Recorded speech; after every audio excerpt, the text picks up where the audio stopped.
Hello everybody. তো আজকে যেটা ডাব্লিউবিসিএস হিস্ট্রি অপশনালের ক্লাস নাম্বার 2, দেখো আগের দিন কিন্তু ক্লাস 1 আমরা কমপ্লিট করে দেওয়া হয়ে গেছে। আজকে হচ্ছে ক্লাস 2। ক্লাস 1 কিন্তু এই ভিডিওর ডেসক্রিপশন সেকশনে দেওয়া আছে, তোমরা দেখে নিও। আজকে রাহুল স্যার তোমাদের সঙ্গে যে কোশ্চেনটি আলোচনা করবেন সেটা হচ্ছে দিল্লি সুলতানি যুগের একজন ঐতিহাসিক ও রাজনৈতিক চিন্তাবিদ যার নাম হচ্ছে আমির খসরু। আমির খসরুর একদম এনার কিন্তু সম্বন্ধে কিন্তু ডাব্লিউবিসিএস 2015-তে কিন্তু এই কোশ্চেনটা অলরেডি এসে গেছে। তো পলিটিক্যাল থিঙ্কার হিসেবে আমির খসরুর কি ইম্পর্টেন্স সেটা নিয়ে কিন্তু তোমাদের আগে ক্লাসটা তোমরা ভালো করে কিন্তু ভিডিওটা ভালো করে দেখো, এবং এই পিডিএফ নোটটা কিন্তু এই ভিডিওর ডেসক্রিপশন সেকশনে দেওয়া রয়েছে, সেখান থেকে তোমরা ডাউনলোড করে নাও। এবং আরেকটা অ্যানাউন্সমেন্ট হচ্ছে সেটা হচ্ছে হিস্ট্রি অপশনালে বেঙ্গলি ভার্জনে কিন্তু আমাদের ক্লাস কিন্তু অলরেডি স্টার্ট হয়ে গেছে, এবং তার যে অ্যাডমিশন পিরিয়ডটা আমি লাস্ট কয়েকদিন আগেই কিন্তু আমাদের শেষ হয়ে গেছিলো, কিন্তু তোমরা অনেকে রিকোয়েস্ট করছে দাদা হিস্ট্রি অপশনালে অ্যাডমিশন পিরিয়ডটা বাড়ানো হোক। সেটা কিন্তু আমি দীর্ঘ আরও 1 মাস বাড়িয়ে দিয়েছি, মানে 30/7 থেকে 31/8 পর্যন্ত তোমরা এনরোল করতে পারবে এই কোর্সটাতে। টোটালি বেঙ্গলি ল্যাঙ্গুয়েজের উপর ক্লাসটা হবে, যেরকম দেখছো পেইড কোর্সের এটা হবে। তার সাথে যে নোটটা যেটা কিন্তু তোমাদেরকে এই ভিডিওর কমেন্টে দেওয়া রয়েছে এবং ডেসক্রিপশন সেকশনে দেওয়া রয়েছে। তো তোমরা যদি হিস্ট্রি অপশনালে ক্লাস জয়েন করতে চাও 2021 এবং 22কে যারা টার্গেট করছো হিস্ট্রি অপশনাল বেঙ্গলি ভার্জন নিয়ে, তারা কিন্তু ডিটেলস এই ভিডিওর ডেসক্রিপশন সেকশনে দেওয়া রয়েছে, দেখে নেবে। আদারওয়াইজ তোমরা আমাকে কিন্তু এখানে এই নাম্বারটা 9333111815 এই নাম্বারও কিন্তু হোয়াটসঅ্যাপও করতে পারো। ওকে, টিল দেন তোমরা কিন্তু এই ক্লাসটা এনজয় করো, এবং এর যে ক্লাস নোটটা সেটা কিন্তু আমি দিয়ে দিয়েছি নিচে, তোমরা ওখান থেকে ডাউনলোড করে দেখে নিও। Till then, thank you. So আজকে যে বিষয়টা নিয়ে বা যে প্রশ্ন নিয়ে তোমাদের সাথে আলোচনা করব, ডাব্লিউবিসিএস ইতিহাস অপশনালের মধ্যযুগের ভারত ইতিহাসের সুলতানি আমলের যে প্রশ্ন, এবং দেখতে পাচ্ছ যে প্রশ্নটা 2015 ডাব্লিউবিসিএসে কিন্তু এসেছে যে আমির খসরুকে দিল্লি সুলতানি যুগের একজন ঐতিহাসিক এবং একজন রাজনৈতিক চিন্তাবিদ হিসেবে আলোচনা করতে বলা হয়েছে, মানে একজন পলিটিক্যাল থিঙ্কার অফ দিল্লি সুলতানেত আমির খসরু। তো 2015 সালে ডাব্লিউবিসিএস এসেছে। এই ধরনের প্রশ্নগুলো আলোচনা করার ক্ষেত্রে বা এই ধরনের প্রশ্নগুলোর ক্ষেত্রে উত্তর লেখার ক্ষেত্রে যে বিষয়টার প্রতি যথেষ্ট গুরুত্ব বা যত্নবান হওয়া উচিত সেটা হচ্ছে, যেহেতু এটা একটা ফ্ল্যাট প্রশ্নটার মধ্যে কোনো মারপ্যাচ নেই, প্রশ্নটাতে শুধু বলা হয়েছে যে আমির খসরুকে একজন ঐতিহাসিক হিসেবে এবং একজন রাজনৈতিক চিন্তাবিদ হিসেবে আলোচনা করতে। তার মানে এই ধরনের প্রশ্নগুলোর ক্ষেত্রে যেটা সবচেয়ে গুরুত্বপূর্ণ দিক হচ্ছে যে আমির খসরুর যে সমস্ত, মানে তিনি দিল্লির একজন ঐতিহাসিক হিসেবে, অবশ্যই একজন রিনাউন্ড ঐতিহাসিক, তো দিল্লি সুলতানি আমলের একজন রিনাউন্ড হিস্টোরিয়ান হিসেবে তিনি সেই সময় যে সমস্ত তার যে সমস্ত লেখালেখিগুলো করেছেন, তার যে সমস্ত গ্রন্থগুলো তিনি রচনা করেছেন এবং সেইগুলো কোন প্রেক্ষাপটের উপর রচনা করেছেন, এবং সেই গ্রন্থগুলো তিনি যে সমস্ত বই বা গ্রন্থগুলো রচনা করেছিলেন, সেই গ্রন্থগুলো রচনার ভিতর দিয়ে তার রচনাশৈলীর ভিতর দিয়ে কোন মনোভাবে প্রকাশ পেয়েছে, এবং সমসাময়িক দিল্লি যে সুলতানি শাসন ব্যবস্থা তার সম্পর্কে বা তার অভিমত কী, এই বিষয়গুলো হচ্ছে ভীষণ ইম্পর্ট্যান্ট। মানে এই বিষয়গুলোর হাইলাইট তোমাদের কিন্তু এই আনসারটা লেখার ক্ষেত্রে কিন্তু করতে হবে। তো যাই হোক না কেন, আমি শুরু করব আমির খসরুকে দিয়ে। দেখো, প্রথমত বলবো আমির খসরু কে। দেখো, আমির খসরু সম্পর্কে বলতে গেলে বলা যেতে পারে আমির খসরু একজন শুধুমাত্র প্রফেশনাল যে হিস্টোরিয়ান ছিলেন তাই না, তিনি বলতে পারো যে মানে একজন প্রফেশনাল হিস্টোরিয়ান হিসেবে আমির খসরু পরিচিত তাই নয়। দিল্লি সুলতানি যুগের ইতিহাসে 1252 থেকে 1325 এটা হচ্ছে আমির খসরুর সময়কাল। এই সময়ের ভেতরে আমির খসরু প্রায় বলতে পারো হাফ ডজনেরও মতো তিনি বিভিন্ন ঐতিহাসিক বই রচনা করেছেন, এবং তার সেই সমস্ত ঐতিহাসিক বইগুলোর মধ্যে, ঐতিহাসিক গ্রন্থগুলোর মধ্যে যেমন রয়েছে গদ্যমূলক গ্রন্থ রয়েছে, বিভিন্ন ক্রনিকলস রয়েছে। ক্রনিকলস বলতে যেটা বোঝায় তোমার হচ্ছে জীবন আলেখ্য, এবং বিভিন্ন তিনি মনসাভিজ রচনা করেছেন। মনসাভিজ যেটাকে বাংলায় বলে মনসভি, যেটা বাবর রচনা করেছেন। এই মনসভি কি? এই মনসভি হচ্ছে পোয়েটিক কম্পোজিশন, যেটাকে ইংলিশ বলে পোয়েটিক কম্পোজিশন, বা যেটাকে বলতে পারো যে কবিতামূলক রচনা। তো তোমার এরকম অজস্র বই লিখেছেন, এবং তার সেই সমস্ত গ্রন্থগুলোর ভিতরে উল্লেখযোগ্য হচ্ছে তোমার কিরানুস সাদিন রয়েছে, মিফতাউল ফুতুহ রয়েছে, খাজাইনুল ফুতুহ রয়েছে, তোমার দেবল রানী খিজির খানি, নু সিপাহির এবং তুগলকনামা। তো এই যে আমরা এই প্রধান গ্রন্থগুলোর কথাই বললাম, 12টা গ্রন্থের কথা তো মানে প্রায় 6টা গ্রন্থের কথাই আমরা এখানে আলোচনা করলাম। তো দেখো, আমির খসরু সম্পর্কে বলা যেতে পারে তিনি ছিলেন বর্ন পোয়েট। জন্ম থেকেই তার জন্মজাত প্রতিভা ছিল কবি হওয়ার, এবং একজন রাইটার হিসেবেও তিনি অবশ্যই একজন গদ্য লেখক হিসেবে যে স্বীকৃতিটা পাওয়া দরকার সাহিত্যের বিচারে, সেই স্বীকৃতি তিনি পেয়েছিলেন। এবং বলতে পারো যেটা যে বলা যেতে পারে যে ভারতের ইতিহাসে যে মুসলিম যে কালচার, সেই ইন্দো মুসলিম কালচারের একজন, মানে ইন্দো মুসলিম সংস্কৃতির একজন বলতে পারো মানে যথার্থ প্রতিনিধি ছিলেন কিন্তু এই আমির খসরু, বিশেষ করে আর্লি মিডাইভাল টাইম বা আদি মধ্যযুগের সময়। এই কথাগুলো বলার অর্থটা এটাই যে আমির খসরুকে কেন বিসিএস আমির খসরুর মতো একজন ব্যক্তির কথাকে উপর, মানে আমির খসরুর মতন ব্যক্তির কে ঐতিহাসিক বা রাজনৈতিক চিন্তাবিদ হিসেবে আলোচনা করতে চেয়েছে। সেই জন্য আমি আমির খসরুর এখানে যে তার যে লেখার পরিধি এবং একজন সমসাময়িক রাইটার হিসেবে, দিল্লি সুলতানি যুগের একজন সমসাময়িক লেখক হিসেবে আমির খসরুর যে তার যে ঐতিহাসিক লেখার যে তার যে ঐতিহাসিক পরিধি রয়েছে, এবং সেই পরিধির গুরুত্ব ঠিক দিল্লির ইতিহাসের বা ভারতের মধ্যযুগের ইতিহাসের পুনর্নির্মাণের ক্ষেত্রে কতটা গুরুত্বপূর্ণ, সেই জন্য কিন্তু আমি প্রথমেই আমির খসরুর এই হাফ ডজন বইয়ের কথা বললাম, বা আমির খসরু সম্পর্কে খুব লিটারালি একটা খুব প্রিয়াম্বল বা যেটাকে প্রিফেস বলে সেটা আমি আলোচনা করলাম। এবার আমি চলে যাব, আমি আমার নোটসটাকে নিয়ে আলোচনা করবো তোমাদের সঙ্গে, যে আমির খসরুকে একজন দিল্লি সুলতানি যুগের ঐতিহাসিক ও রাজনৈতিক চিন্তাবিদ হিসেবে আলোচনা করো। এবং দেখো, এক্ষেত্রে আমি আমার নোটসটাকে আলোচনা করবো ইন দ্য সেন্স এই কারণের জন্য, কারণ আমার নোটসটা কীভাবে লেখা হয়েছে, কীভাবে আমি লিখেছি, নোটসটা তৈরি করেছি, এবং ঠিক কীভাবে ভূমিকাটা শুরু করতে হবে, এবং এই ধরনের প্রশ্নগুলোর ক্ষেত্রে যেখানে ফ্ল্যাট প্রশ্ন, সেখানে কিন্তু কনসেপচুয়াল জায়গাটাকে, কনসেপচুয়াল ভাবনাটাকে বা কনসেপচুয়াল থিম যেটা রয়েছে প্রশ্নটার, সেটা কীভাবে তোমার কী বলবো যে অ্যাপ্রোচ করতে হবে, সেটাকে নিয়ে কিন্তু আমি আমার এই নোটটাকে তৈরি করেছি। দেখো, প্রথমে আমি আমির খসরুর কথা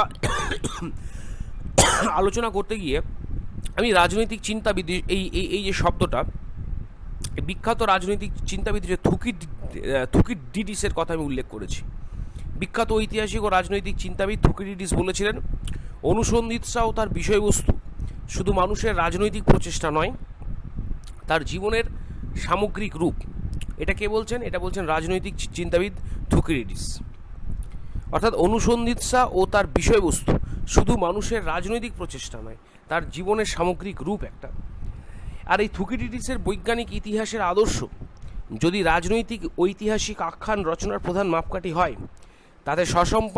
তাতে সসম্মানে উত্তীর্ণ হয়েছিলেন দিল্লি সুলতানি যুগের অন্যতম শ্রেষ্ঠ ঐতিহাসিক তথা রাজনৈতিক চিন্তাবিদ আমির খসরু, যাকে ভারতের তুতি হিন্দ বলা হয়ে থাকে, বা বলতে পারো যাকে কিন্তু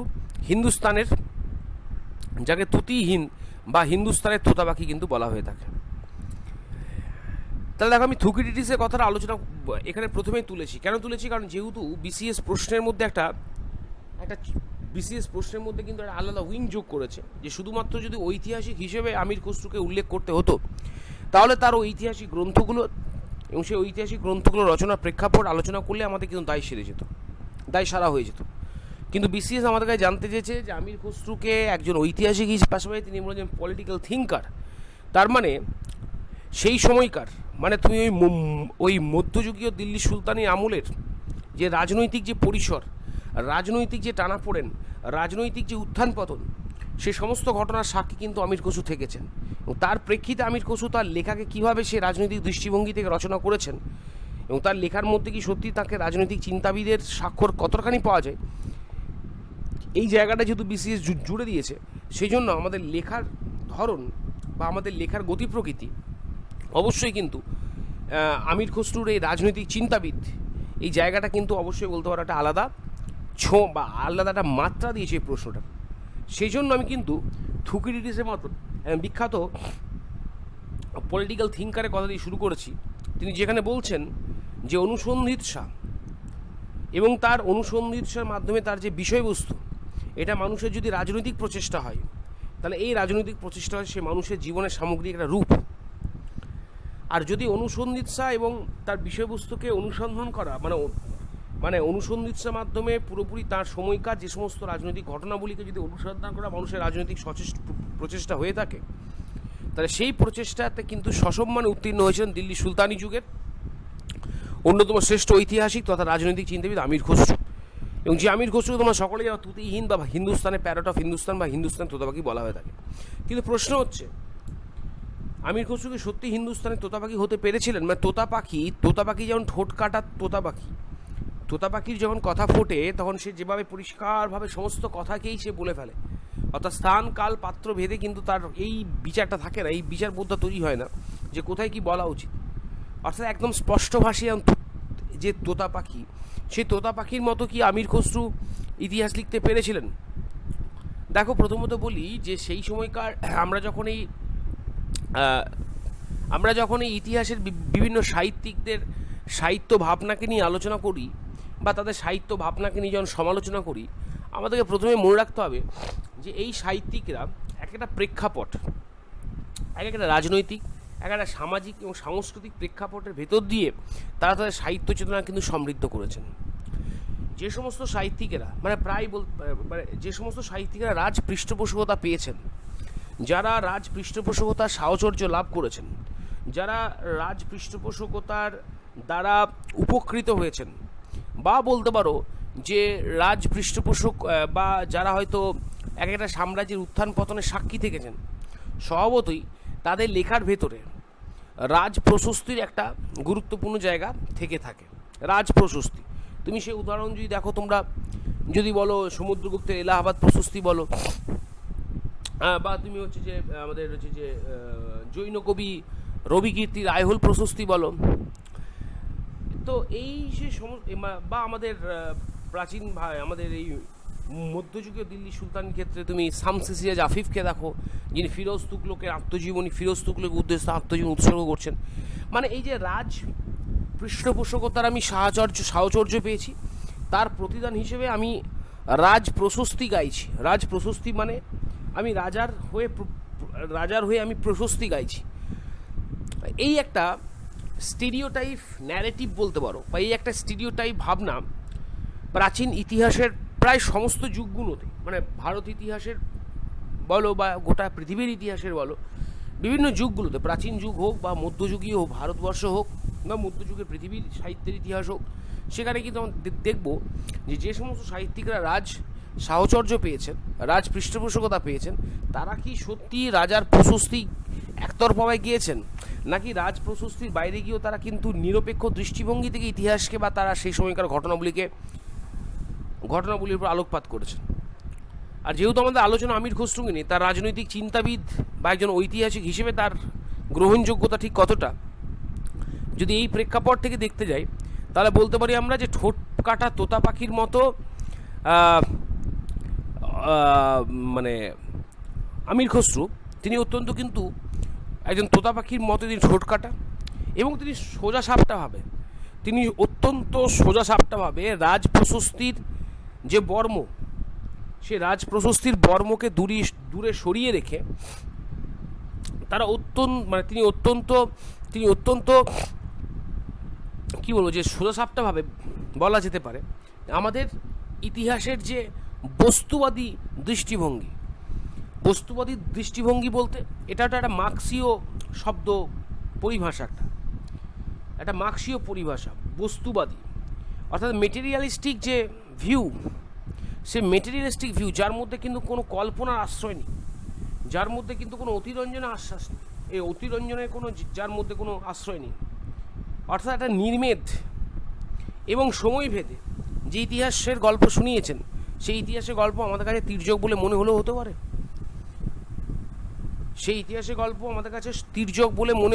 পারে, কিন্তু তার নিরিখে আমরা যে আধুনিক শতকের, যাকে আমরা বলে থাকি আজকাল খবরের কাগজে দেখবে প্রায়শই খবরের কাগজের যে সমস্ত যেভাবে আজকাল আমাদের ভারতের মিডিয়ার ক্ষেত্রে বলি, খবরের কাগজে যে ধরনের খবর পরিবেশিত হয়, তাকে অনেকেই বলে থাকেন যে এটাকে হলুদ সাংবাদিকতা বলা হয় থাকে বা ইয়েলো জার্নালিজম বলা হয় থাকে। কিন্তু খবরের কাগজে আদর্শ তো আসলে তো খবরের কাগজ একজন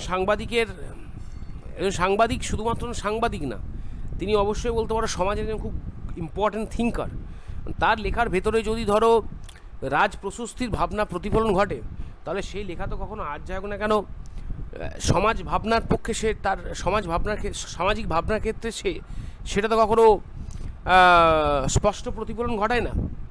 তো আমরা আমির খসরুর ক্ষেত্রেও এই একই বিষয় দেখব যে আমির খসরু তোমার হচ্ছে যে তিনি যে লেখা লিখেছেন সেই লেখা কিন্তু কোনো সুলতানি রাজতন্ত্রকে বা সুলতানি প্রশাসনকে, সুলতানি রাজতন্ত্র বা সুলতানি প্রশাসনকে তাদের প্রশস্তির জন্য বা তাদের চিত্তাকর্ষণের জন্য তিনি কিন্তু তার সাহিত্য রচনা করেননি। তিনি সাহিত্য রচনার ক্ষেত্রে যথেষ্ট সাহসী, যথেষ্ট বলিষ্ঠতা প্রদর্শন করেছেন এবং বলিষ্ঠ মনোভাব নিয়ে তিনি কিন্তু তার এই সাহিত্যকে রচনা করেছেন। তার এই সাহিত্য রচনার ভেতরেই দেখো, এখানে আমি একটা শব্দ ব্যবহার করেছি, এই যে অ্যাডভোকেসি জার্নালিজম। একটু আগে যে ইয়েলো জার্নালিজমের কথা বলছিলাম, অ্যাডভোকেসি জার্নালিজম। সাংবাদিকতার সবচেয়ে গুরুত্বপূর্ণ পার্টটা কী নাম জানো তো? Advocacy journalism. অর্থাৎ যেখানে তুমি সিস্টেমকে প্রশ্ন করবে, যেখানে তুমি সিস্টেমকে প্রশ্ন করতে শিখবে, যেখানে তুমি সিস্টেমের ওপরে গিয়ে সিস্টেম যেখানে গিয়ে ফুল স্টপ টেনে দেয় সেই ফুল স্টপটাকে কমায় পরিণত করে নতুন করে সিস্টেমকে বলতে বাধ্য করবে যে আপনি যে কাজটা করছেন সে কাজটা আদৌ সমাজের পক্ষে ভালো কি খারাপ, সেই বোধটাকে নিয়ে সিস্টেমের বিরুদ্ধে আঙুল তোলার সাহস দেখায়। তো এই সাংবাদিকতার এই পার্টটাকে বলা থাকে অ্যাডভোকেসি জার্নালিজম। আমরা এই জন্য আমি শব্দটা ব্যবহার করেছি ইচ্ছে করে যে আমির খসরুর যখন আমরা ইতিহাস বোধকে নিয়ে আলোচনা করছি, তিনি একজন রাজনৈতিক থিঙ্কার, তিনি একজন পলিটিক্যাল থিঙ্কার, তিনি রাজনৈতিক চিন্তাবিদ। কত বড় রাজনৈতিক চিন্তাবিদ, সে রাজনৈতিক চিন্তাবিদের ভাবনাকে বলতে গিয়ে বলেছি যে অ্যাডভোকেসি জার্নালিজম। অর্থাৎ অ্যাডভোকেসি জার্নালিজম বলতে যেটা বোঝায়, অর্থাৎ আমি যে সিস্টেমটার একটা অংশকে ভালোবাসি, তার মানে আমি সেই সিস্টেমের ওই অংশটার প্রতি অন্ধভক্ত। সেই সিস্টেম যদি কোনো ভুল করে, সেই সিস্টেম যদি কোনো গণ্ডগোল করে, সেই সিস্টেমের থেকে যদি কোনো নেতিবাচক প্রতিক্রিয়া পাওয়া যায়, তারপরেও কিন্তু আমি সেই নেতিবাচক প্রতিক্রিয়াটাকে বা সেই নেতিবাচক ভাবনাটাকে ইতিবাচকতার রূপ দিয়ে আমি সেটাকে কিন্তু উপশম করার চেষ্টা করব। এটা হচ্ছে ইয়েলো জার্নালিজম। অ্যাডভোকেসি জার্নালিজম যেটা কি? অ্যাডভোকেসি জার্নালিজম হচ্ছে যে সিস্টেম ভুল করেছে, সিস্টেম যদি ফেলিওর হয়, তাহলে অ্যাডভোকেসি জার্নালিজম বলবে যে সিস্টেমকে পরিবর্তন করে তোলা দায়িত্ব তোমার, কারণ সিস্টেম কিন্তু তোমার সাপেক্ষে চলছে। আমির খসরুর ভেতর সে বলিষ্ঠ মনোভাবটা ছিল, তার লেখনের ভেতর কিন্তু আমরা সেই বলিষ্ঠ মনোভাবটা দেখতে পাচ্ছি, যেখানে গিয়ে তিনি কিন্তু এই দিল্লি সুলতানি রাজতন্ত্রের এক শক্তিশালী পরিসরের মধ্যে বসবাস করছেন, যেখানে থিওরি অফ কিংশিপ নিয়ে রীতিমতো পরীক্ষা নিরীক্ষা চলছে। সেই জায়গায় দাঁড়িয়ে থেকে, সেই পরিমণ্ডলে দাঁড়িয়ে থেকে তিনি যেভাবে তার লেখনির ভেতর দিয়ে, ওই যে বললাম, তার লেখনির ভেতর দিয়ে তিনি যে তির্যক ইতিহাসের অপ্রিয় গল্প আমাদেরকে শুনিয়েছেন। তির্যক ইতিহাস মানে দিল্লি সুলতানির যে ইতিহাস সমানুপাতিক ছিল এতদিন ধরে, যে হিস্টোরিয়ানরা, তার সমসাময়িক ঐতিহাসিকেরা দিল্লি সুলতানির যে তোমার সমানুপাতিক ইতিহাস রচনা করেছেন। আলাউদ্দিন কিন্তু আমির খসরু কিন্তু সেই পথে হাঁটেননি, তিনি উল্টো পথে হেঁটেছেন এবং এই সমানুপাতিক ইতিহাসের যে অজস্র ভুল ত্রুটি, সেই ভুল ত্রুটিগুলো আমাদের কাছে তুলে ধরে ইতিহাসের যে বস্তুনিষ্ঠ ভাবনা থেকে বা বস্তুনিষ্ঠ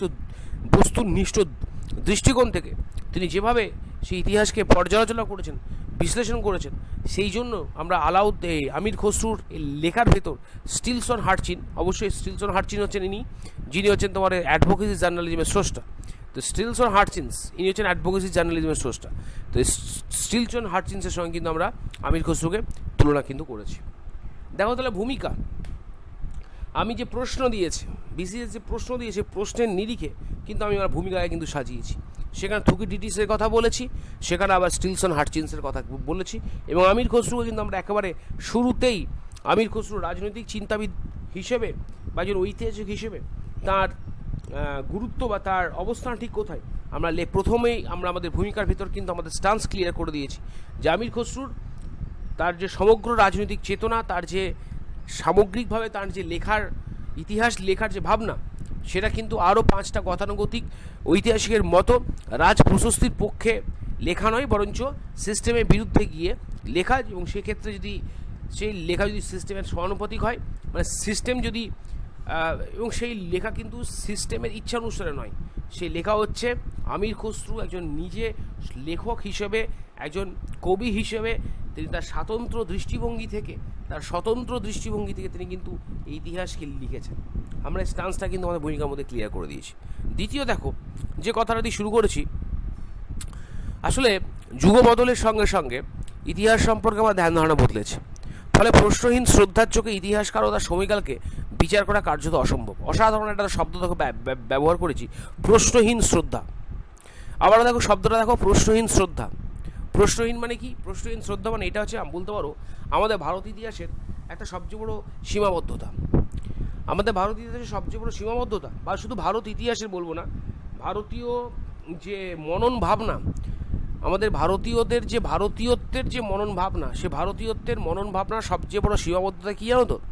আমরা হচ্ছে ওই আমাদের আর কি বলতো, আমরা যুক্তির চাইতে আবেগের প্রাবল্যতা আমাদের মনোভাবনার ভেতর একটা অতিরিক্ত পরিমাণে কাজ করে। কী বলে বুঝলো? তাই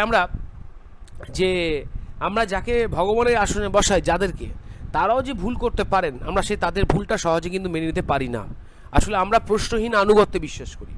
সেই জন্য আমি বলেছি দেখো যে ইতিহাসের মানে এই যে যুগের পরিবর্তনের সঙ্গে সঙ্গে ইতিহাসের ভাবনারও কিন্তু পরিবর্তন ঘটে গেছে। ইতিহাস, আজকের আধুনিক ইতিহাস কিন্তু কখনোই এই ব্যাপারটা জাস্টিফাই করে না, যে তুমি কখনোই এই ভাবনাটাও জাস্টিফাই করে না যে তুমি যখন একজন ইতিহাসকার হোক বা একজন ঐতিহাসিক ব্যক্তি হোক, তুমি যখন তাকে জাজ করতে যাচ্ছ, মনে রাখতে হবে সেই সময়কার সমসাময়িক প্রেক্ষাপট এবং আধুনিক প্রেক্ষাপটের নিরিখে তুলনামূলক আলোচনা এবং এক নিরপেক্ষ দৃষ্টিভঙ্গি, যাকে ইতিহাস বলে যে নৈবর্তিক দৃষ্টিভঙ্গির নিরিখে তোমাকে সেই ভাবনাটিকে কিন্তু বা সেই ভাবনাটির উপর কিন্তু আলোকপাত করতে হবে। দেখো এই ক্ষেত্রে আমি বলেছি যে কারণ ভলতেয়ারের চোখে ইউনিভার্সাল হিস্ট্রি ও মিশেলের রোমান্টিক ব্যাখ্যায় অভিষিক্ত ইতিহাসের এই যেন এক অদৃশ্য ফতোয়া, আর এই ফতোয়ারই যেন এক সার্থক দিক নির্দেশক ছিলেন আমির খসরু। তাই জিয়াউদ্দিন বারানি তাঁর সুবিখ্যাত গ্রন্থ তারিখি ফিরোজশাহীতে লিখেছিলেন, রচনার প্রাচুর্য ও আদর্শের মৌলিকতার দিক থেকে আমির খসরু তুলনাহীন। আদর্শের মৌলিকতা, এই আদর্শের মৌলিকতা হচ্ছে কিন্তু একজন সার্থক ইতিহাসকারের সবচেয়ে বড় বলতে পারো সার্থকতা।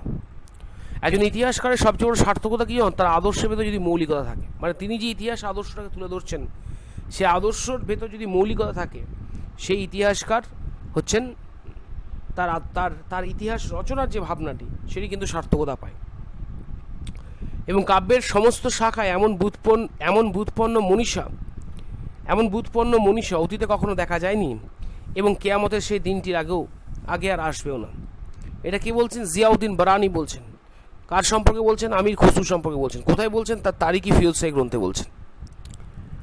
তার দেখো এই যে আমির খসরুর সম্পর্কে তার এই যে বস্তুনিষ্ঠ ইতিহাসের কথা আমি ভূমিকাতে আলোচনা করেছি, সেই ভূমিকার আলোচনাটাকে সার্থকতা প্রদান করার জন্যই আমি কিন্তু এখানে ভলতেয়ারের ইউনিভার্সাল থিওরি বা মিশেলের যে হচ্ছে রোমান্টিক, এই মিশেল হচ্ছে ঐতিহাসিক, এবং একই সঙ্গে মিশেলের যে রোমান্টিক ইতিহাসের ব্যাখ্যা, সেই রোমান্টিসিজম এবং ইউনিভার্সাল থিওরি, এই দুয়ের মিশেলে বা এই দুয়ের বলতে পারো যে সমন্বয়ে আমি কিন্তু আমির খসরু সম্পর্কে আমার লেখা যে ভূমিকার অংশ, সে ভূমিকার অংশটাকে কিন্তু আমি এখানে সার্থকতা প্রদান করতে কিন্তু চেয়েছি। এবং সেক্ষেত্রে জিয়াউদ্দিন বারানি বলতে পারো আমির খসরুর প্রায় সমসাময়িক, কিছু পরে তিনি আসছেন, সে জিয়াউদ্দিন বারানি আমির খসরু সম্পর্কে কী অবজারভেশন করছেন সে কথাও কিন্তু আমি এখানে উল্লেখ করেছি। এবার আমরা চলে যাব যে আমির খসরুর প্রায় প্রিভিয়াস লাইফ। দেখো আমির খসরু বলতে পারো যে তিনি তুর্কি উপজাতির সন্তান হিসেবে তিনি নিজ পিতৃভূমি থেকে মঙ্গলদের দ্বারা তাদেরকে তাড়িয়ে দেওয়া হচ্ছে, এবং তারপর আমির খসরু পরিবার প্রথম দিল্লিতে আসেন, এবং যার আমলে তারা দিল্লিতে বসবাস করা শুরু করেন ইলতুৎমিশের বদান্যতায় তিনি কিন্তু দিল্লিতে বসবাস শুরু করেন। তাই বলতে পারো তাই যখন ওই ইলতুৎমিশের সময় যখন তিনি দিল্লিতে এসে বসবাস করছেন, সেই ছোটোর থেকেই আমির খসরুর কাছে যে বিষয়টা বা যে আমির খসরুর মনোভাবনার কাছে যে বিষয়টার উদ্ভাসিত, মানে যে বিষয়টি উদ্ভাসিত হচ্ছে, সেই বিষয়টি কি না, সে ইন্দো ইসলামিক সংস্কৃতি। কি বললাম? ইন্দো ইসলামিক সংস্কৃতি বলতে আমরা কি বুঝি না যখন ওই সবেমাত্র জাস্ট ওই সময়কার রাজনৈতিক প্রেক্ষাপটটা একটু আলোচনা করো, ওই সময়কার রাজনৈতিক প্রেক্ষাপটটাকে জাস্ট একটু ভেবে দেখো। কুতুবুদ্দিন আইবক সবেমাত্র দিল্লি সুলতানি প্রতিষ্ঠা করেছেন, কুতুবুদ্দিন আইবক সবেমাত্র দিল্লি সুলতানি প্রতিষ্ঠা করেছেন। দিল্লি সুলতানি প্রতিষ্ঠা করার পর তার মৃত্যু ঘটে গেছে, অকাল মৃত্যু ঘটে গেছে। চৌগান খেলতে গিয়ে, পোলো খেলতে গিয়ে তিনি ওই ঘোড়া থেকে পড়ে গিয়ে তার মৃত্যু ঘটেছে। এবং আমরা দেখতে পাচ্ছি যে কুতুবুদ্দিন আইবকের মৃত্যুর পর দিল্লি সুলতানি সিংহাসন নিয়ে যে উত্তরাধিকার জন্য দ্বন্দ্ব, আরাম শাহের যে শাসন অযোগ্যতা, আরাম শাহের যে শাসন অযোগ্যতা, ঠিক আছে, আরাম শাহের শাসন অযোগ্যতা, এবং তারপর হচ্ছে ইলতুৎমিশের সিংহাসন লাভ। এবং ইলতুৎমিশ সিংহাসনে বসার পর একের পর এক কী বলবো যে একের পর এক তার হচ্ছে তোমার যে ওই সিংহাসনের উপর তার যে সংকট হচ্ছে, সেই পরিস্থিতিতে শিশু সুলতানি সাম্রাজ্যকে রক্ষা করে তাকে একটি বৃহৎ মহিরুহে পরিণত করছেন কিন্তু ইলতুৎমিশ, তাই না? তো বলা যেতে পারে সেই সময়কার যে, এবং ইলতুৎমিশ সেই সময় যে দিল্লি সুলতানি সিংহাসনে বসার পর দিল্লি সুলতানিকে তিনি একটি শক্ত ভিতের ওপর প্রতিষ্ঠা করার জন্য ইলতুৎমিশ সেই সময় যে রাজনৈতিক যে দৃষ্টিভঙ্গি গ্রহণ করেছিলেন, সেই রাজনৈতিক দৃষ্টিভঙ্গি কিন্তু গিয়াসুদ্দিন বলবনের মতো কট্টর ছিল না, বরঞ্চ তার মধ্যে কিন্তু একটা নমনীয়তা ছিল। এখন সেই নমনীয়তার নিরিখে ভারতে যে ইন্দো ইসলামিক বা ইন্দো মুসলিম সংস্কৃতির বিকাশ ঘটেছিল, সেটা কিন্তু আমির খসরুকে যেমন প্রভাবিত করেছিল, এবং একই সঙ্গে বলতে পারো যেটা আমির খসরুকে যেমন সেটা, এবং আমির খসরু যেটা দেখেছেন, যিনি যেটা চোখে দেখেছেন তিনি সেটাই কিন্তু লিপিবদ্ধ করেছেন। অর্থাৎ শাসকের প্রতি তিনি অকারণে কোনো বিরক্তি বা তার কোনো রাগের কিন্তু বহিঃপ্রকাশ ঘটাননি তার লেখার ভেতর দিয়ে। তিনি যেটা দেখেছেন সেটাই লিখেছেন। অর্থাৎ কি বলবো যে যে তার লেখার ভেতরে যেমন তিনি শাসকের প্রতি কি বলবো যে তার লেখার ভেতর তিনি যেমন অবান্তর বা অতিরঞ্জন কোনো সমালোচনা করেননি, অন্যদিকে কিন্তু তিনি অকারণে কিন্তু রাজ প্রশস্তিতেও তিনি কিন্তু বিরত থেকেছেন। এটা হচ্ছে কিন্তু আমির খসরুর সঙ্গে লেখনীর অন্যান্য যে ঐতিহাসিক রয়েছে দিল্লিতে, যেমন ধরো মিনাজউদ্দিন সিরাজ রয়েছে, জিয়াউদ্দিন বারানি রয়েছে, এদের সঙ্গে আমির খসরুর সবচেয়ে বড় তফাৎ হচ্ছে একটা জায়গাতে, এদের সঙ্গে আমির খসরুর সবচেয়ে বড়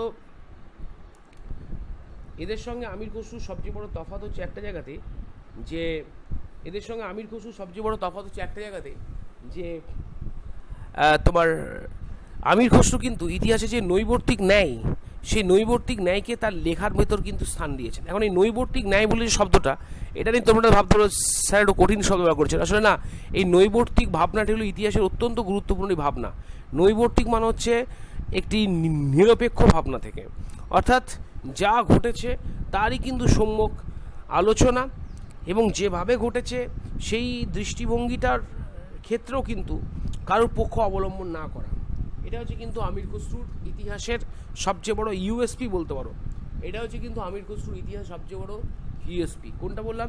যে নৈবর্তিক ভাবনা। আর এই নৈবর্তিক ভাবনায় বলতে পারো কিন্তু আমির খসরুর কে মিনাজউদ্দিন সিরাজ বা জিয়াউদ্দিন বারানির মতো ঐতিহাসিকদের থেকে আলাদা করে দিয়েছে। এবং বলতে পারো সেটা হচ্ছে যে আমির খসরু তার লেখার ভেতরে যে বিষয়টাকে তুলে ধরতে চেয়েছেন সেটা যে যুক্তির মোহ, শক্তির প্রতি মোহ কিন্তু নয়। আমি যে কথাটা প্রথমে বলেছিলাম, আর এই শক্তির প্রতি মোহ আমরা প্রাচীনকালে বলো বা মধ্যযুগে বলো, আমরা লেখনীর ভেতর দিয়ে বিভিন্ন ঐতিহাসিকদের লেখনীর ভেতর দিয়ে কিন্তু দেখতে পেয়েছি। যেমন ধরো আমি উদাহরণ দিচ্ছি, আমাদের হচ্ছে সমুদ্রগুপ্তের সভাকবি হরিসেন, তিনি যখন এলাহাবাদ প্রশস্তি লিখছেন, বুঝতে পেরেছো তো, সেই এলাহাবাদ প্রশস্তি তিনি সমুদ্রগুপ্তকে অকারণে তিনি সমুদ্রগুপ্তের কিন্তু প্রশস্তি করছেন, এবং এতটাই প্রশস্তি করছেন যে সমুদ্রগুপ্তকে তিনি রামায়ণের রঘুর সঙ্গে তুলনা করছেন, মানে রামের সঙ্গে তুলনা করছেন। এবং রঘু বা রাম যেমন দিগ্বিজয় করেছিলেন, তিনি বলছেন সমুদ্রগুপ্ত কিন্তু রঘু বা রাম হিসেবে তিনি কিন্তু দিগ্বিজয়ী হয়েছিলেন। আবার জৈন কবি রবিকীর্তি যদি তুমি আইহোল প্রশস্তি দিকে তাকাও, সেখানে আমরা দেখবো যে আইহোল প্রশস্তিতেও তিনি জৈন কবি রবিকীর্তি, সে আইহোল প্রশস্তিতেও তিনি কিন্তু অকারণে রাজ প্রশস্তি করছেন। আবার ধরো এই আমাদের মিনহাজউদ্দিন সিরাজকে বলো, বা জিয়াউদ্দিন বারানিকে বলো, বা শামসে সিরাজ আফিফকে বলো, আফিফ তো তারিকি ফিরোজ শাহী নামক যে বইটা, সেই বইটাও তিনি পুরোপুরি উৎসর্গ করে দেন ফিরোজ তুগলকের পক্ষে। তাই আমির খসরুর লেখার ক্ষেত্রে সবচেয়ে বড় যেটা বিশেষত্বের কথা যদি বলো তোমরা, তাহলে বিশেষত্বের কথা বলতে গেলে বলবো যেটা, যে তিনি কিন্তু শক্তির মোহ নয়, তিনি কিন্তু যুক্তির দ্বারা ইতিহাসকে তিনি কিন্তু রচনা করেছেন। এবং দেখো এই একটা আমরা এক্সাম্পল দিই, যে শক্তির মোহ নয়, যুক্তির মোহ, যুক্তির আবেদনকে তিনি প্রতিষ্ঠা করেছেন আমির খসরু তার লেখনীতে। এবং এই যে বক্তব্যটা, এই বক্তব্যটার সাপেক্ষে একটা আমি এখানে এক্সাম্পলও দিচ্ছি, দেখো সেটা হচ্ছে আমির খসরুর প্রতি আলাউদ্দিন খলজি যথেষ্ট উদাসীন থাকা সত্ত্বেও আমির খসরু কিন্তু আলাউদ্দিনের বাজার দর নিয়ন্ত্রণ নীতির যেমন ভূয়সী প্রশংসা করেছেন, তেমনই আবার আলাউদ্দিন যেভাবে জালালউদ্দিনকে হত্যা করেছেন সেই বিশ্বাসঘাতকতাকে একজন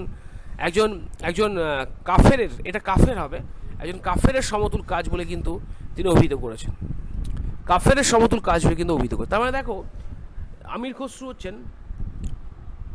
খসরু তার লেখার ভেতরে হচ্ছে নতুন সোয়াসাপটা, ভীষণ সোয়াসাপটা। তিনি বলছেন যে আলাউদ্দিন খিলজি হচ্ছেন সেই সুলতান যিনি জনগণের জন্য সুনিশ্চিত, যিনি জনগণকে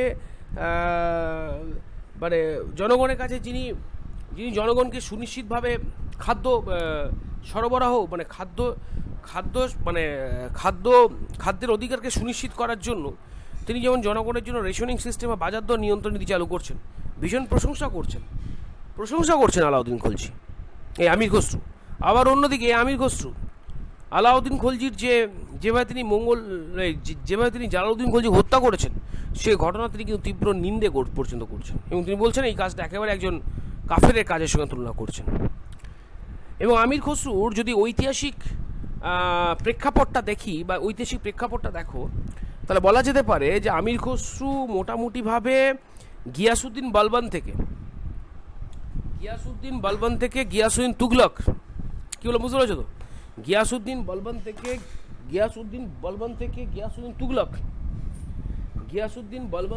গিয়াসউদ্দিন তুগলক পর্যন্ত তিনি কিন্তু একজন পোয়েট লরিয়েট হিসেবে বা বলা যেতে পারে একজন মানে সভাকবি হিসেবে তিনি থেকেছেন।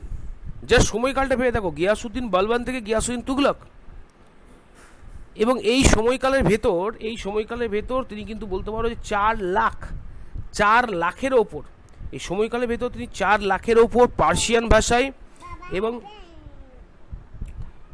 4 লাখেরও ওপর তিনি পার্সিয়ান ভাষায় এবং হিন্দাভি ভাষায়, শব্দটা পারলে তোমরা মনে রেখো, আমার তো এখানে লেখার জায়গা হিন্দাভি, HINDAVI বা হয়হস্যি দন্তন দয়াকার ভয় দীর্ঘি, হিন্দাভি ভাষাটা আরেকটা নামও ছিল, কি ভাষার নাম ছিল জানো তো, সেটা দেলভি ভাষা, DELHVI, দেলভি ভাষা।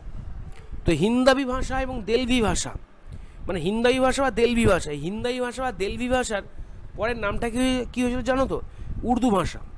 তো হিন্দাভি ভাষা ও দেলভি ভাষাতে আমির খসরু 4 লাখের ওপর বলতে পারো কপলেট, মানে যেটাকে ওই পংক্তি যেটাকে বলে, 4 লাখের ওপর উর্দু ভাষায় তিনি পংক্তি রচনা করেছিলেন।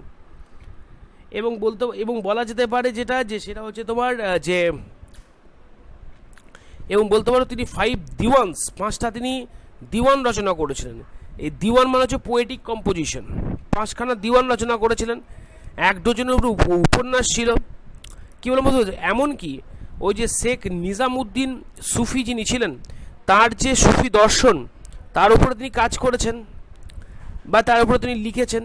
তিনি ধর্মতত্ত্ব যেটা বলে থিওলজির ওপর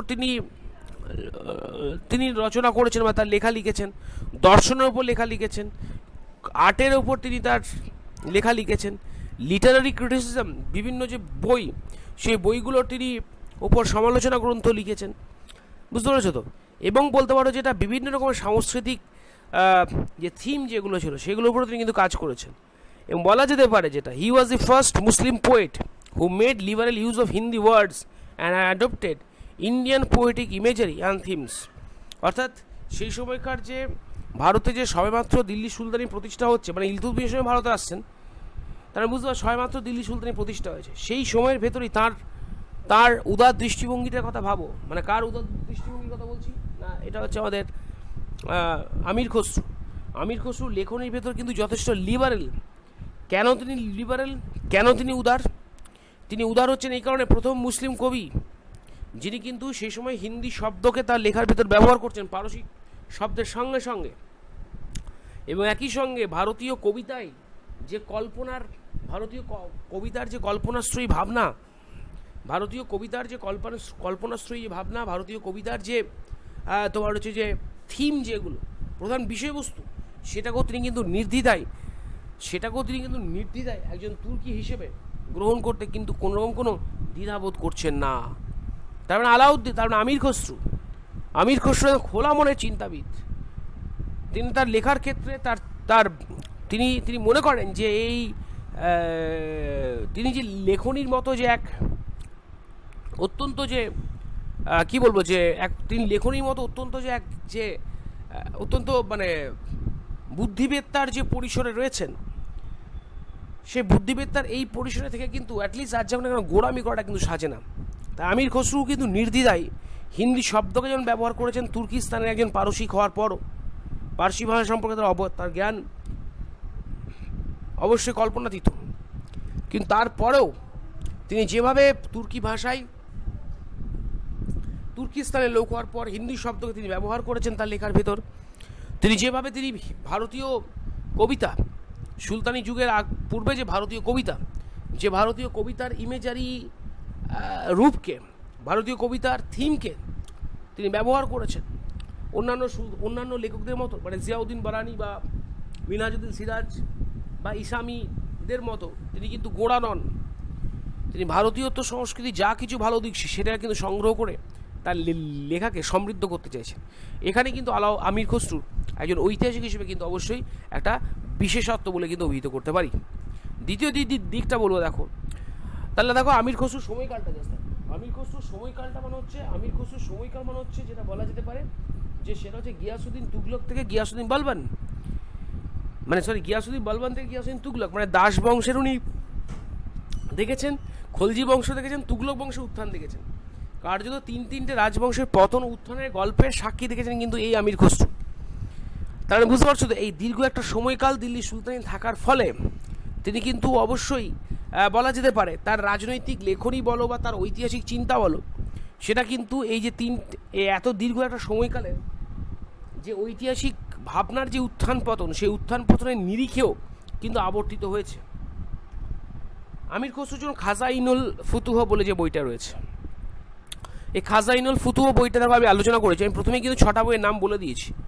আমির খসরু যে খাজাইনুল ফুতুহ বলে যে বইটা রয়েছে, এই বইটা আমরা দেখতে পাচ্ছি তিনি আলাউদ্দিন খলজির প্রথম 15 বছরের ইতিহাস যেমন রচনা করেছেন, তেমনই কিন্তু বলতে পারো অন্যান্য যে সমস্ত দরবারি ঐতিহাসিকদের মতো আমির খসরু তার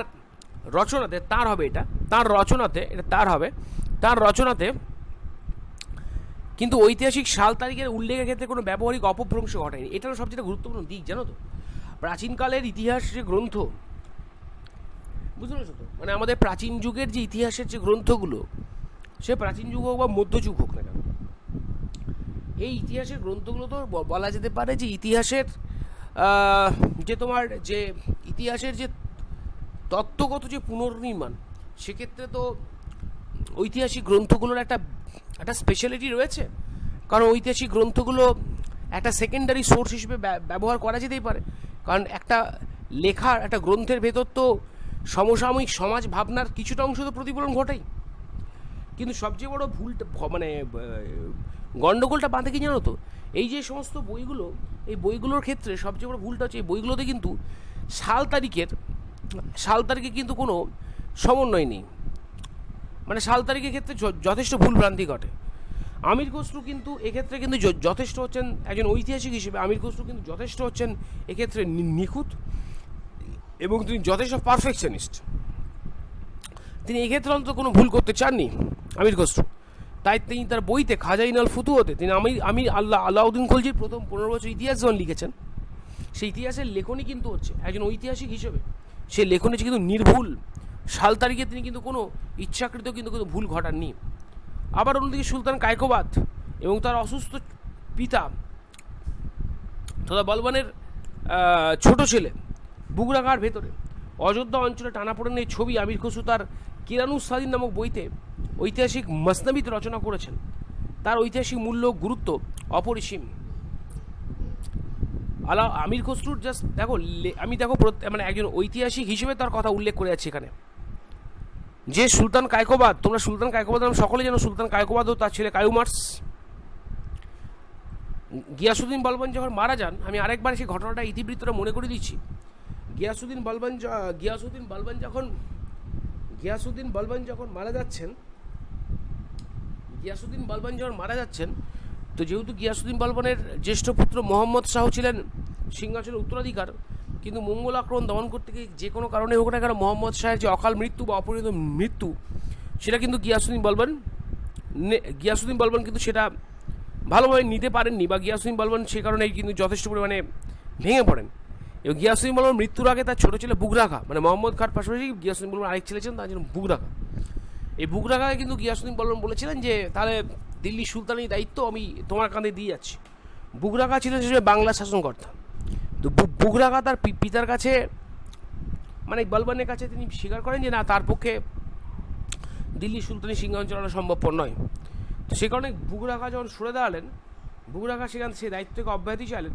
তখন গিয়াসুদ্দিন বলবন কী করলেন, মোহাম্মদ খাঁর ছেলে, মানে তার বড় ছেলে, যে মোহাম্মদ খাঁ মঙ্গল আক্রমণ দমন করতে গিয়ে মারা গেছে, সে মোহাম্মদ খাঁর ছেলে যেন কায়খসরুকে তিনি কিন্তু দিল্লি সিংহাসনে বসালেন, মানে দিল্লি সিংহাসনে যেন মনোনীত করে গেলেন।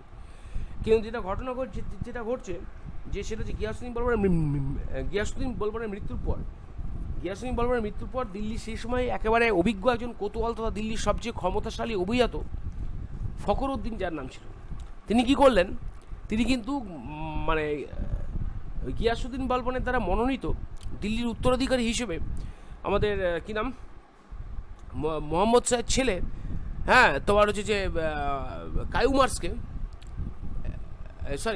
কায়খসরুকে মোহাম্মদ খাঁ ছেলে কায়খসরুকে তিনি দিল্লি সিংহাসনে কিন্তু বসতে দিলেন না, তাকে উল্টে কায়খসরুকে তিনি তোমার সামানা প্রদেশের শাসক করে পাঠিয়ে দিলেন।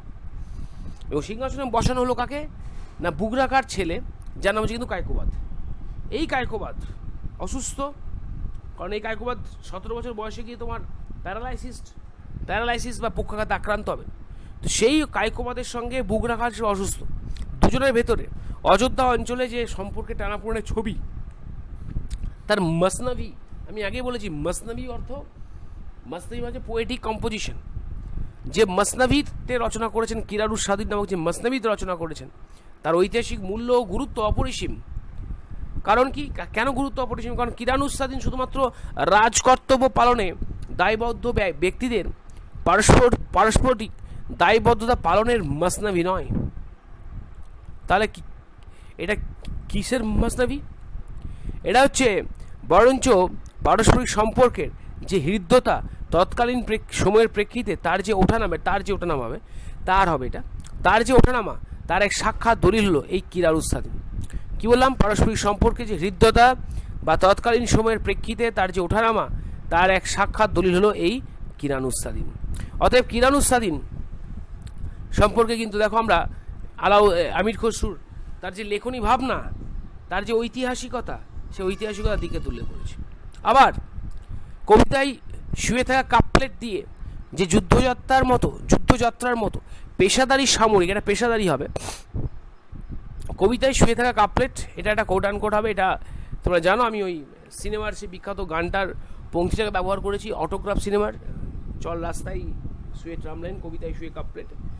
তো সেই শব্দটা ব্যবহার করেছি, কবিতায় শুয়ে কাপলেট। কবিতায় শুয়ে থাকা কাপলেট দিয়েই যে যুদ্ধযাত্রার মতো পেশাদারি সামরিক অভিযানের নিরস কর্কশ অভিজ্ঞতাকে বর্ণনা করতে পারা যায়।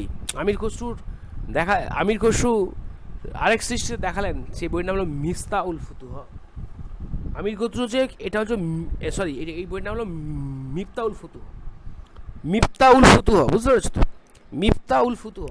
এই মিফতাউল ফুতুহতে আমির খসরু যুদ্ধের মতো জায়গাতে, যেখানে প্রফেশনাল মিলিটারি অ্যাক্টিভিটির আখ্যান থাকা দরকার, সেটাকে তিনি কিন্তু এই কাপলেট কবিতার পংক্তির মতো করে তাকে আলোচনা করলেন। মনে হচ্ছে কোথাও না কোথাও আমরা যুদ্ধ পড়ছি, আমরা যুদ্ধযাত্রার কথা পড়ছি, কিন্তু সেই যুদ্ধযাত্রার ভেতরে এক মধুর কাব্যরস কিন্তু লুকিয়ে রয়েছে। একই সঙ্গে বলতে পারো আমির খসরুর আরেকখানা বিখ্যাত রোমান্টিক কাব্য, যেটার নাম হচ্ছে আমির খসরু আলাউদ্দিন খলজির জ্যেষ্ঠ পুত্র। তোমরা জানো যে আলাউদ্দিন খলজির বড় ছেলের নাম ছিল খিজির খান। আলাউদ্দিন খলজি যখন চিতোর দখল করেছিলেন তখন চিতোরে তিনি নাম রেখেছেন তার জ্যেষ্ঠ পুত্র খিজির খান নাম অনুযায়ী খিজিরাবাদ।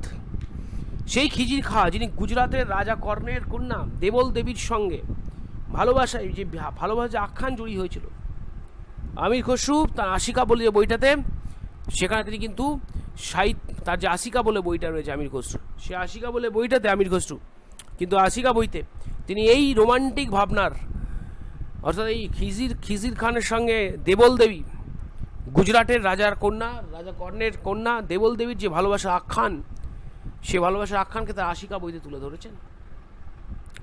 আবার বলতে পারো যেটা আলাউদ্দিন খিলজির মতন একজন, মানে আলাউদ্দিন খিলজির শাসনের পর খলজি বংশ যে শাসন, মানে যে পরবর্তী শাসকদের শাসন অযোগ্যতার জন্য যে সংকটের মধ্যে পড়ছে, তাকেও কিন্তু যথেষ্ট পরিমাণে নিন্দে করছেন আমির খসরু। অথচ দেখো আমির খসরু সম্পর্কে কিন্তু আলাউদ্দিন খলজি উদাসীন ছিলেন। মানে আমির খসরু কিন্তু আলাউদ্দিন খলজির কাছ থেকে আর যাক না কেন সেই ধরনের কিন্তু কোনো রাজ পৃষ্ঠপোষকতা লাভ করেননি। একজন ব্যক্তির কাছে রাজ পৃষ্ঠপোষকতা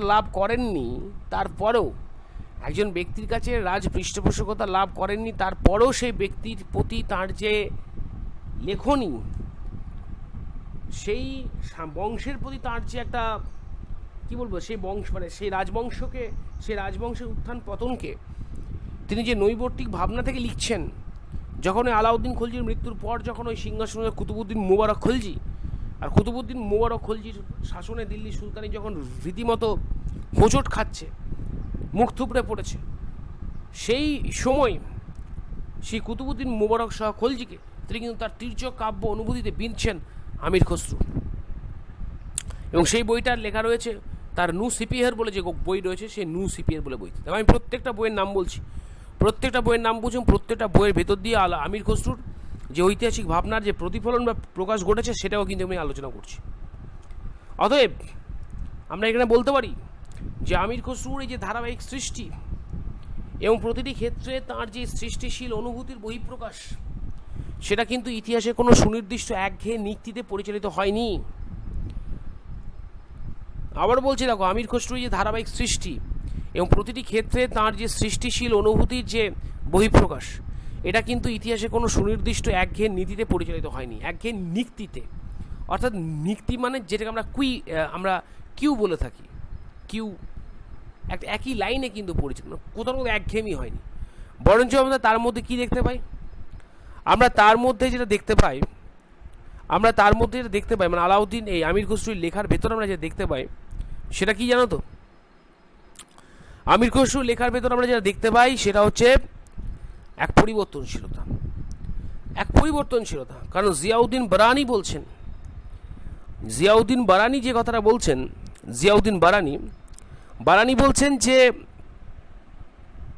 বারানি বলছেন যেটা যে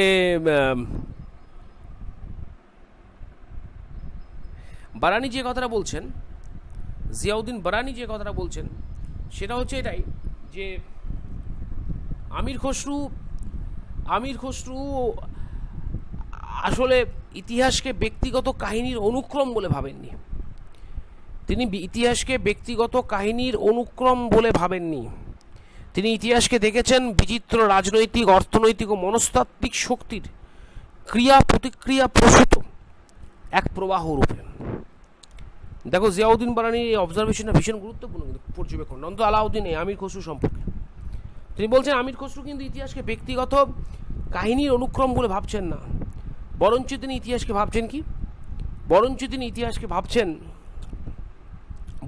ইতিহাসকে ভাবছেন দেখছেন এক রাজনৈতিক, অর্থনৈতিক ও মনস্তাত্ত্বিক শক্তির যে ক্রিয়া প্রতিক্রিয়া প্রসূত এক প্রবাহ রূপে। আমির খসরুর সবচেয়ে বড় বিশেষত্ব যেটা ছিল যে তিনি পাঠকের কাছে কোনো কিছু গোপন করতে চাননি। কারণ গোপন করার জন্য যে দায়বদ্ধতা থাকা দরকার, যে রাজনৈতিক দায়বদ্ধতা, আমির খসরু কিন্তু সেই রাজনৈতিক দায়বদ্ধতা থেকে সম্পূর্ণ মুক্ত। পলিটিক্যাল লায়াবিলিটি আমির খসরু ছিল না, আর ছিল না বলেই তিনি এতটা স্বতন্ত্রভাবে তিনি এতটা স্বাধীনভাবে, তিনি এতটা ডেসপারেটলি ইতিহাসকে রচনা করতে পেরেছেন। তিনি কোনো কিছু গোপন করতে চাননি। সাহিত্য সৃষ্টি হোক বা রাজনীতি সচেতন রাষ্ট্র নির্মাণের চেতনা হোক, সাহিত্য সৃষ্টি হোক বা রাজনীতি সচেতন রাষ্ট্র নির্মাণের চেতনা হোক, দেখো এই দুটো জায়গাতে কিন্তু আমির খসরু সময়ের চেয়ে অনেক এগিয়ে। সাহিত্য সৃষ্টি কিংবা রাজনীতি সচেতন রাষ্ট্র নির্মাণের চেতনা। রাজনীতি সচেতন রাষ্ট্র নির্মাণের চেতনার মূল কথা কি? রাজনীতি সচেতন রাষ্ট্র নির্মাণের চেতনার মূল কথা হলো পক্ষপাতহীন রাষ্ট্র দর্শন। আমির খসরু হচ্ছেন সেই পক্ষপাতহীন রাষ্ট্র দর্শনের সার্থক প্রতিভূ। তিনি সময়ের চেয়ে অনেক এগিয়ে। সঠিক তথ্যকে তিনি যে ব্যবহার করেছেন তাই না, অনেক ক্ষেত্রে আমরা দেখতে পাচ্ছি তার রচনার ভেতর কৌটিল্য নীতির বা চাণক্য নীতির এক অদৃশ্য ইন্ধনকে আমরা দেখতে পাচ্ছি। আমির খসরু এক্ষেত্রে একমত যে রাজপথ বা রাজ্য শাসনের ক্ষেত্রে রাজনৈতিক দক্ষতা থাকা প্রশ্নাতীত। তিনি সেটা কিন্তু অক্ষমভাবে স্বীকার করছেন। আমির খসরু স্বীকার করছেন যে রাজপথ বা রাজ্য শাসনের ক্ষেত্রে রাজনৈতিক দক্ষতা থাকা প্রশ্নাতীত। সেই জন্য আলাউদ্দিন খলজি যে আমির খসরুর প্রতি একান্তভাবে আমির খসরুর প্রতি নিরাসক্ত, আমির খসরু কে, আমির খসরু কোথায় বাস করছেন, কী লিখছেন, তার সম্পর্কে আলাউদ্দিন খলজি কোনো রকম কোনো তোমার ধারণা নেই। অথচ সেই আলাউদ্দিন খলজির তিনি কিন্তু ভূয়সী প্রশংসা করছেন শাসনতান্ত্রিক সংস্কারগুলোর। কিংবা আলাউদ্দিন খলজির আমলে দিল্লি সুলতানি সাম্রাজ্যের যে সম্প্রসারণ ঘটছে, যে দিল্লি সুলতানি সাম্রাজ্যের যে এক্সপেনশন ঘটছে, সেটারও তিনি কিন্তু সেটারও কিন্তু ব্যাখ্যা দিচ্ছেন যে আলাউদ্দিনের আমলে দিল্লি সুলতানি সাম্রাজ্য তার যে সীমানা, সেই সীমানা কীভাবে সম্প্রসারিত হচ্ছে। এবং এই ধরনের ব্যাখ্যা, এই ধরনের যে ব্যাখ্যা তিনি দিচ্ছেন আমির খসরু, এই ধরনের যে ব্যাখ্যা দিচ্ছেন, এই ধরনের ব্যাখ্যার ভেতর কোথাও কোনোভাবে ব্যক্তিগত সম্পর্ক বা তার পৃষ্ঠপোষকতার কোনো প্রভাব ফেলতে পারেনি। আর এখানেই হচ্ছে কিন্তু আমির খসরু অভিনবত্ব। আমির খসরু কেন, শুধু আমির খসরু কেন, পৃথিবীর ইতিহাসে যে কোনো দেশ দেশ যে কোনো যুগের যে কোনো দেশের যে কোনো সভ্যতার আমির খসরুর মতো লেখকরা তো, আমির খসরুর মতো রাইটাররা তো একজন আমাদের কাছে অ্যাসেট নয়। দস্তয়েভস্কি তার ক্রাইম অ্যান্ড পানিশমেন্ট বইতে এই আমির খসরুর মতোই তত্ত্বগুলোর কথা বলে গেলেন যে মানুষ আসলে ঈশ্বরের দোহাই দিয়ে মানুষ আসলে কি করতে চায়, ঈশ্বরের দোহাই দিয়ে মানুষ পাপ পুণ্যকে বিচার করতে চায়। আসলে মানুষ তাদের যে শয়তানি বৃত্তি, সেই শয়তানি বৃত্তিকে কিন্তু আজীবন জাগরূক করে রাখতে চায় ঈশ্বরের দোহাই দিয়ে।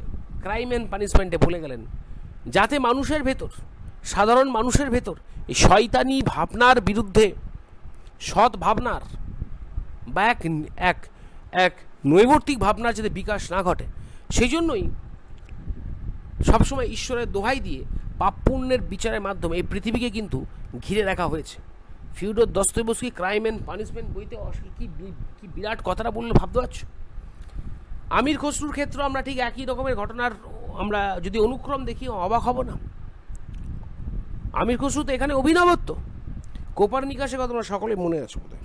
সেই কোপারনিকাস যিনি প্রায় মারা যাবেন, যিনি মৃত্যুশয্যায় অপেক্ষা করছেন তার সঙ্গীর জন্য, তার যে অ্যাটেন্ডেন্ট, সে অ্যাটেন্ডেন্ট তার কাছে আসবে এবং তার জন্য একটা শেষ উপহার নিয়ে আসবে। সেই উপহারকে না দেখে কোপারনিকাস কিন্তু মারা যেতে রাজি নন। তার মৃত্যুর আগে শেষ ইচ্ছে যে তার অ্যাটেন্ডেন্ট তার জন্য যে উপহারটা নিয়ে, সেই উপহারটা থাকে। সে কী উপহার ছিল জানো? কোপারনিকাসের লেখা অপ্রকাশিত বই, যে বইটা প্রকাশ হলো না।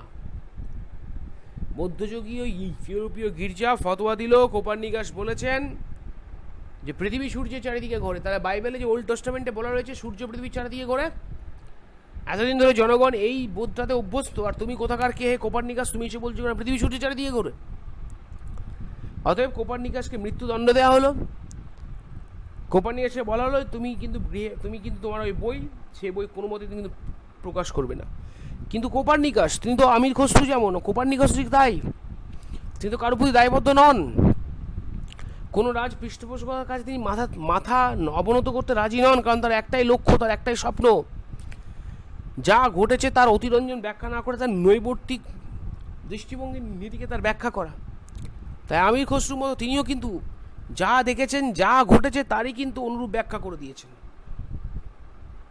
সে কারণের জন্য আমরা বলতে পারি যে কোপার্নিকাসও কিন্তু অপেক্ষা করছেন, ঘোড়ার পায়ের আওয়াজ পাচ্ছেন, সে আওয়াজ ক্রমশ তার কানের কাছে কাছে আসছে।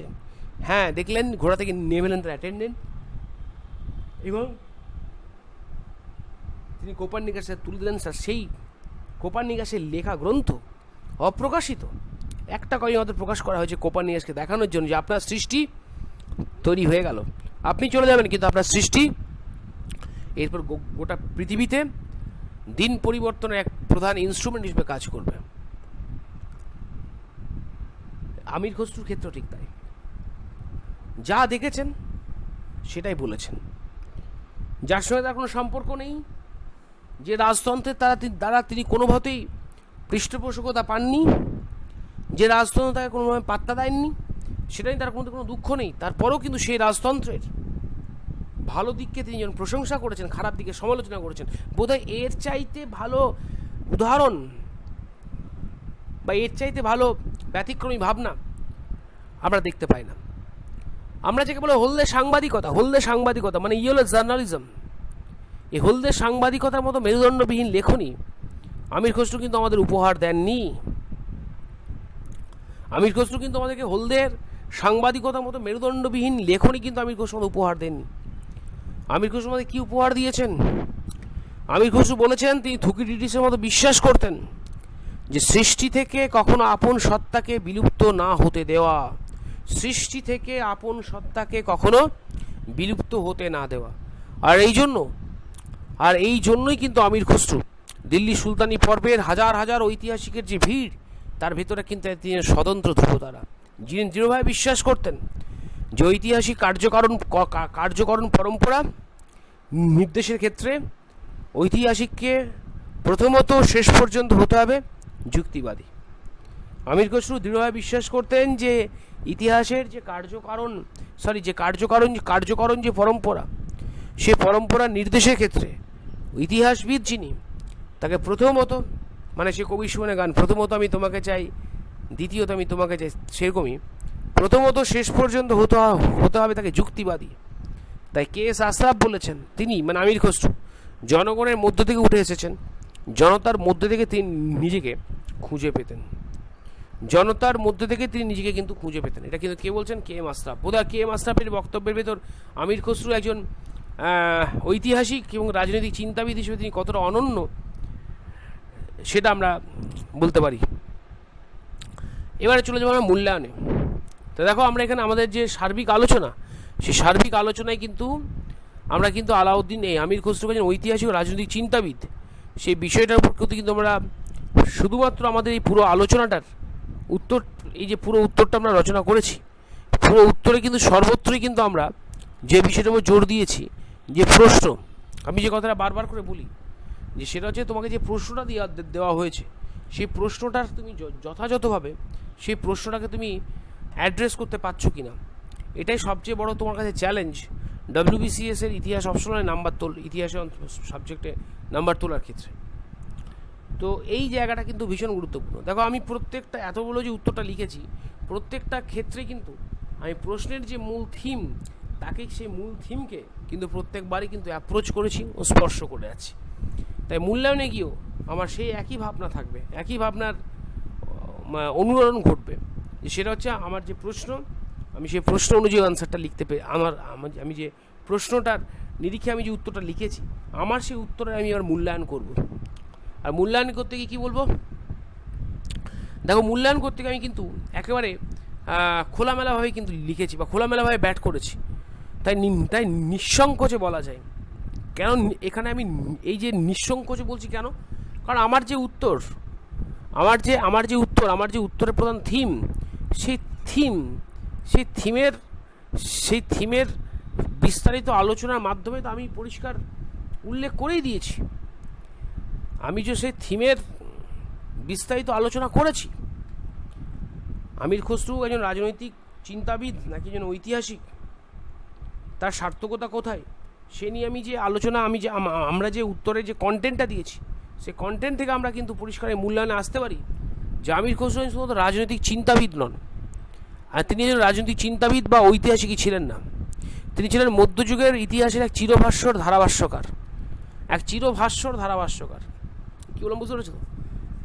যার ধারাভাষ্যে কি নেই, যার ধারাভাষ্য হচ্ছে তোমার উন্নাসিকতা নেই, এটা উন্নাসিকতা হবে, যার ধারাভাষ্যের ভেতর উন্নাসিকতা নেই, অর্থাৎ না কিছু মনোভাব নেই, ধর্ম বা নিয়তির অমোঘ অলঙ্ঘনীয় ব্যবধান নেই, সেই মধ্যযুগের ওই ধর্মীয় পরিমণ্ডলের ভেতর দিয়ে আলাউদ্দিন আমির খসরু তার লেখা লিখছেন। অথচ কি অদ্ভুত ব্যাপার, ধর্ম, নিয়তি, ঈশ্বর, তাদের কোনো অলঙ্ঘনীয় ব্যবধান নেই।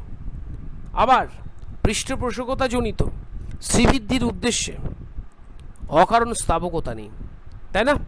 এই তিনটে শব্দ দেখো, এক যে তিনি একজন চিরভাস্বর ধারাভাষ্যকার, যার ধারাভাষ্যে উন্নাসিকতা নেই, নাকুচু মনোভাব নেই, ধর্ম বা নিয়তির অমোঘ অলঙ্ঘনীয় ব্যবধান নেই, আবার কি নেই, অকারণ স্থাবকতা নেই। আছে সত্য দর্শন, আছে ঘটনা প্রবাহের ক্রমাগত উত্থান পতনের চাক্ষুষ জীবন্ত বর্ণনা, যে বর্ণনা জুড়ে আছে এক বলিষ্ঠ রাজনৈতিক ও নিরপেক্ষ ঐতিহাসিক ভাবনা, এক সদা জাগ্রত ঐতিহাসিক বিবেকবোধ, যা শক্তিমানের সপক্ষে নয়, দুর্বলের পক্ষে কলমকে আঁচড় কাটতে শেখায়, যা ইতিহাসকে চালিত করে একটি ইউটিলিটেরিয়ান বা উপযোগবাদী গতিপথে।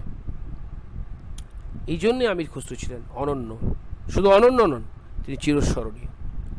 লাস্টের লাইনগুলো খালি দেখো, আছে সত্য দর্শন, আছে ঘটনা প্রবাহের ক্রমাগত উত্থান পতনের চাক্ষুষ জীবন্ত বর্ণনা, আছে এক বলিষ্ঠ রাজনৈতিক ও নিরপেক্ষ ইতিহাস ভাবনা, আছে এক সদা জাগ্রত ঐতিহাসিক বিবেকবোধ, শক্তিমানের পক্ষে নয়, দুর্বলের পক্ষে আঁচড় কাটতে শেখায়। আর এই যে ইউটিলিটেরিয়ান, এই যে লাস্ট লাইনটা লিখেছি, এই ইউটিলিটেরিয়ান উপযোগবাদী যে গতিপথ, এটাই হচ্ছে, এখানেই হচ্ছে কিন্তু আমির খসরুর স্পেশালিটি, এখানে হচ্ছে আমির খসরুর বিশেষত্ব। যাই হোক, আমাদের আজকের আলোচনা এখানে শেষ করলাম, পরের প্রশ্ন নিয়ে পরের আলোচনা করা হবে। এই পর্যন্ত প্রত্যেকে ভালো থেকো, ধন্যবাদ।